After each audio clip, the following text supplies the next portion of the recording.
The world freezes for a moment as the lights dim. A low hum fills the hall, and a single sentence cuts through the silence. What if flight was never meant to obey the limits we accepted? In those first 10 seconds, the tone is set, not just for a reveal, but for a challenge to everything we think we know about aviation, physics, and human ambition.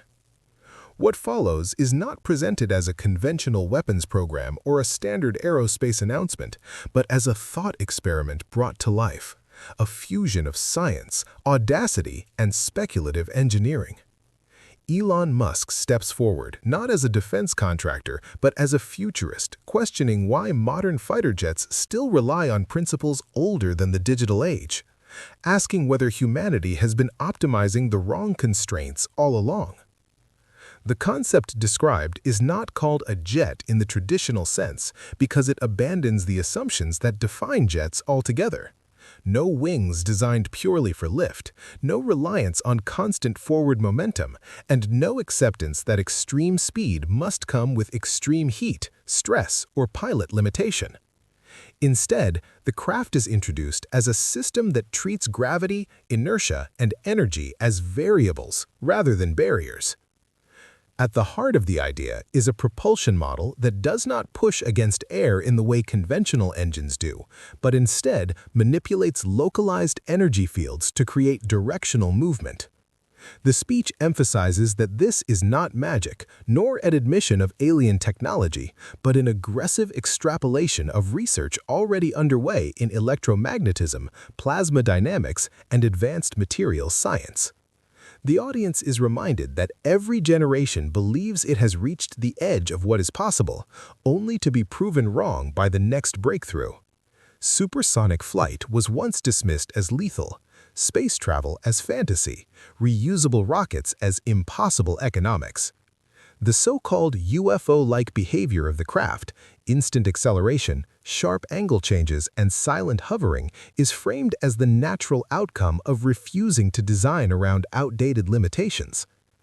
The speech explains that traditional fighter jets are constrained not by imagination, but by pilots. Human bodies cannot tolerate extreme G-forces, sudden directional shifts, or prolonged hypersonic stress. This new concept removes the pilot from the equation entirely, not as an act of automation obsession, but as a necessary step toward unlocking maneuverability that no living organism could survive. Data becomes the pilot. Artificial intelligence replaces reaction time. Instead of milliseconds mattering, nanoseconds do. The craft is described as thinking its way through combat, processing sensor input across the electromagnetic spectrum, predicting enemy movement before it occurs, and adjusting its trajectory in ways that appear impossible to outside observers. The idea of defying physics is carefully reframed. Physics is not broken, the speech argues, it is fully respected. What changes is which parts of physics are prioritized. Rather than brute force thrust, the system exploits field interactions, energy gradients, and controlled instability, areas long studied in laboratories but rarely scaled into operational machines. The craft's exterior is described as smooth, seamless, and unfamiliar, not because it is alien, but because sharp edges, control surfaces, and exposed intakes are artifacts of older design philosophies. Its shape is optimized not just for airflow alone, but for thermal control, radar absorption, and energy distribution across the hull. Thermal management becomes a central theme. Hypersonic vehicles typically fail not because of speed, but because heat destroys structure and electronics.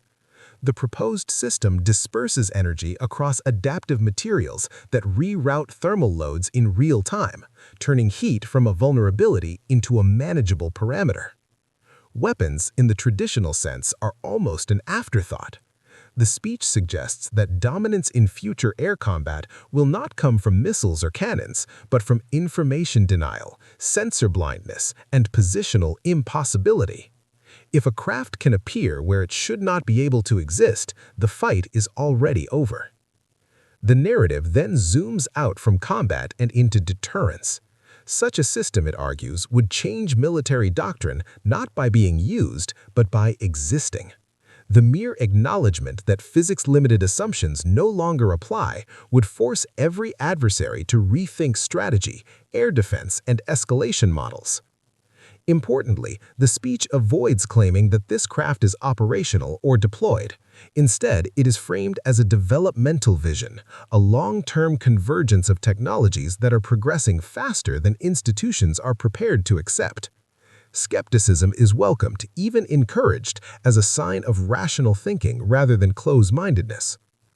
Historical parallels are drawn to early radar sightings, stealth aircraft rumors, and black project silhouettes that sparked UFO reports decades before official confirmation.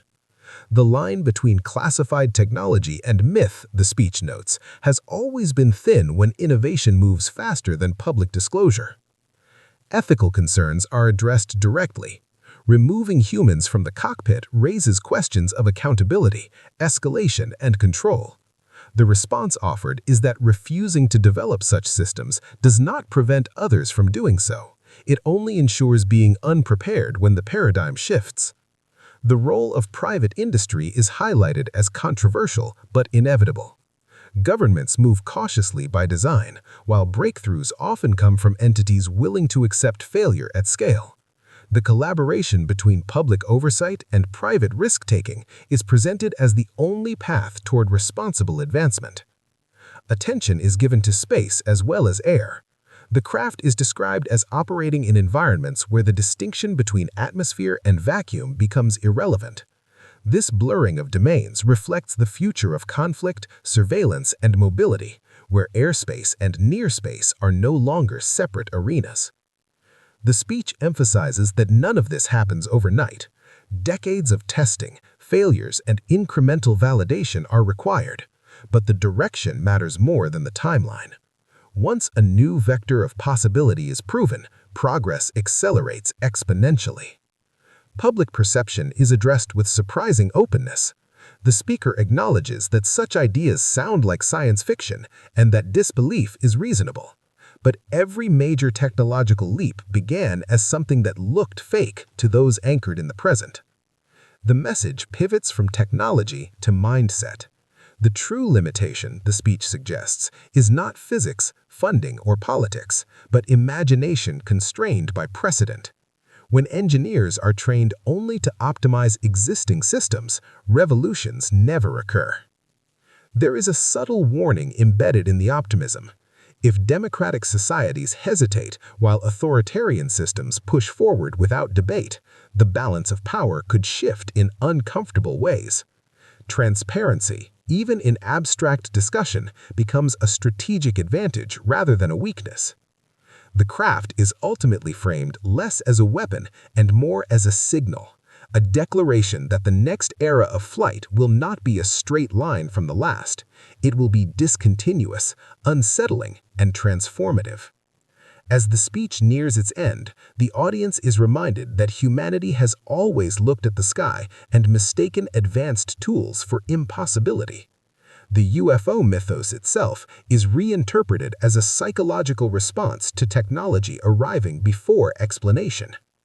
The final message is not of fear, but of responsibility.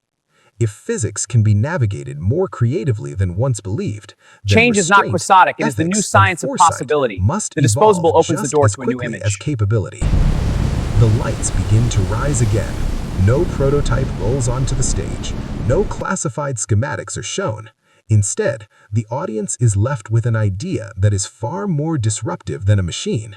The realization that the future of flight may not look like progress at all, but like something entirely unfamiliar. And as the applause starts, the lingering thought remains that the most unsettling part of the concept is not that it defies physics, but that it might simply reveal how little of physics we have truly learned to use. The discussion moves into how such a craft would rewrite the meaning of speed itself. In conventional aviation, speed is measured by distance over time, constrained by air resistance and structural limits. In this new framework, speed becomes contextual rather than absolute. The vehicle does not race through space so much as reposition itself within it, making traditional metrics like Mach numbers feel increasingly obsolete. Observers are encouraged to reconsider eyewitness accounts of unidentified aerial phenomena through this lens. Sudden stops, right-angle turns, and silent acceleration no longer require exotic explanations if propulsion is decoupled from aerodynamic lift. What once appeared to be violations of physical law may instead reflect systems operating under design principles unfamiliar to most engineers trained in legacy aerospace doctrine. The speech elaborates on energy sourcing, hinting at compact, high-density power systems optimized for bursts rather than sustained burn. Instead of fuel being consumed continuously, energy is stored, released, recovered, and redistributed in rapid cycles. This approach mirrors trends already seen in electric propulsion and regenerative systems, but pushed to extremes that conventional aircraft architectures cannot support. Attention is drawn to how radar and detection systems would struggle against such a platform. Radar is built on prediction, tracking expected movement patterns and velocities. A craft that does not follow continuous trajectories would appear erratic, fragmented, or even non-existent, slipping through gaps not because it is invisible, but because it behaves outside expected models. The concept of stealth is reframed once again. Rather than merely reducing radar cross-section, the craft actively manages how it interacts with sensors across frequencies, shaping its electromagnetic presence in real time. Stealth becomes dynamic rather than static, adaptive instead of passive, making detection a constantly shifting challenge.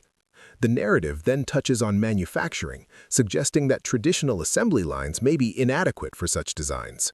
Components would need to be grown, layered, or printed at the molecular level, with materials engineered to respond to electrical, thermal, and magnetic stimuli. This blurs the line between machine and material, structure and system. Software is described as the true skeleton of the craft. Millions of lines of code would govern not only navigation and control, but internal physics management, balancing forces, stabilizing fields, and preventing cascading failure in environments where tiny errors could amplify instantly. In this sense, the vehicle is less flown and more orchestrated. The speaker emphasizes that failure modes would be radically different from conventional aircraft. Instead of stalls, flameouts, or mechanical fatigue, risks would involve field instability, synchronization loss, or energy imbalance. Safety engineering would focus less on redundancy of parts and more on redundancy of logic and control states. A broader geopolitical implication is introduced. Once such systems exist, airspace itself becomes a negotiable concept. Borders defined by altitude and radar coverage lose relevance when platforms can transition seamlessly between atmospheric layers and near-space regimes. Defense planning would need to evolve beyond fixed zones and static assumptions. The speech acknowledges the unsettling nature of this shift. Technologies that collapse distance and reaction time can destabilize deterrence if not carefully managed. When response windows shrink to seconds or less, the risk of miscalculation rises, making communication and doctrine as critical as hardware. Training and human roles are reconsidered. While humans may no longer sit inside these machines, they remain essential as designers of intent, rules of engagement, and ethical boundaries. The human role migrates upward, from operator to supervisor, from pilot to strategist. The idea of defying physics is addressed again, almost philosophically. Every era believes physics is a fixed wall, when in reality it's a landscape with paths not yet explored. Progress comes not from breaking laws, but from discovering overlooked routes through them. The speech subtly critiques institutional inertia, noting that revolutionary designs rarely emerge from committees optimized to minimize risk. Breakthroughs tend to come from environments where failure is tolerated, iteration is rapid, and unconventional thinking is rewarded rather than filtered out. Civilian applications are hinted at, but left deliberately vague. Technologies developed for extreme performance often cascade into commercial use over time, reshaping transportation, logistics, and even planetary exploration. What began as a military curiosity could eventually redefine how humanity moves across Earth and beyond it. The audience is reminded that disbelief is a healthy response. Skepticism protects against hype and deception, But skepticism must coexist with curiosity or it becomes stagnation. Every major advance faced ridicule before it faced regulation. The narrative returns briefly to history, recalling how early jet pilots described flight regimes that older aviators insisted were impossible. The pattern repeats. New tools reveal new truths, and yesterday's impossibilities become tomorrow's engineering constraints. The speech suggests that secrecy may be unavoidable in early stages, not out of malice, but necessity. When capabilities leap ahead of public understanding, premature exposure can distort perception, fuel fear, or invite misuse before safeguards are ready. A recurring theme emerges. Technology itself is neutral, but timing is everything. Introducing a disruptive capability into an unprepared world can be as dangerous as never developing it at all. Responsibility lies not just in invention, but in stewardship. As the vision expands, the craft becomes symbolic rather than literal. It represents a pivot point where humanity decides whether to remain bound by incrementalism or accept the discomfort of radical change. The closing sentiment circles back to the sky, to the long human tradition of mistaking the unfamiliar for the impossible. The unknown has always inspired fear before understanding, myths before models, legends before blueprints. In the end, the most provocative idea is not that a fighter jet could resemble a UFO, but that the future may arrive looking so different from expectation that it forces us to question whether progress has truly ever been linear.